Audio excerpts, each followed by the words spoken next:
What's going on, YouTube? And today we're going to be taking a look back on my first semester at a community college.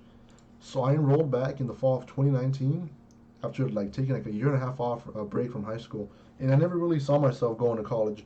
I remember I was at the gym one day. I was doing cardio, and then one of my friends was there. His name's Adolfo. Shout out Adolfo.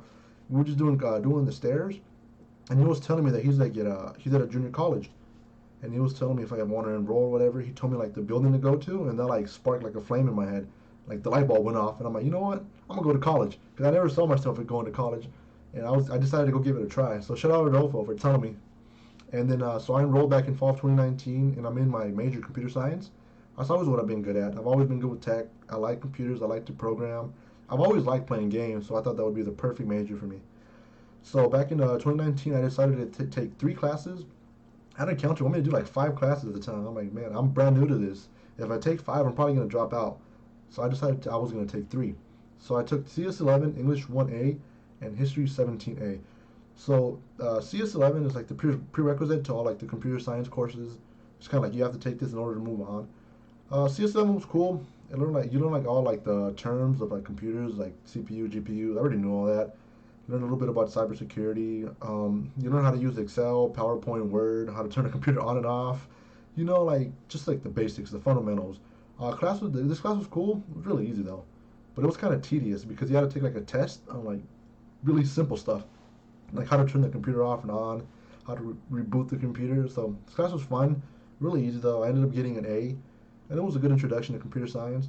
And then I took English 1A, the basic English class. It's for general education.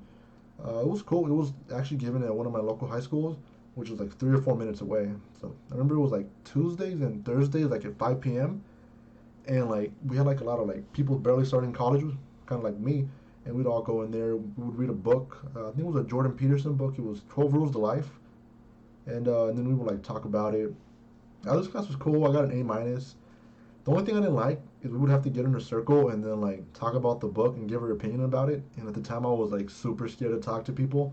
Kind of still am a little bit, but that helped me open up. But at the time, I didn't like it because I thought people wouldn't like my opinion or whatever. So that class was nice. And then I took History 17A, just your average history class, History of the United States. This was also taught at a local high school, the same one that I went to for the English class. This class was cool. We had to buy a textbook, but this is when I discovered Chegg, and I would just rent the textbook for $15, and we would just read it. We would come in, we would read the book, and then read another section and do a presentation on it. I didn't really like that either because I was really scared to talk to people, but I ended up getting an A in it. It was cool. And my first semester was nice. It was cool. This was before COVID hit, so everything we could still go in, but my CS11 class was all online. I remember doing it at the library, and then my English 1A and my history class, they were both at the high school. So I didn't really get my real college experience until spring. But then spring COVID hit. We got shut down midway. But for my first semester, it was cool. I enjoyed it. I think I made the right choice. I'm now in my 3rd year. So I think I made the right choice. Hope to graduate soon, give me a nice little job. And shout out to the people that helped me along the way. Shout out to Adolfo for letting me know. Shout out my parents for never giving up on me. I would probably would have given up on me. Because when I was young, I wouldn't try high school at all.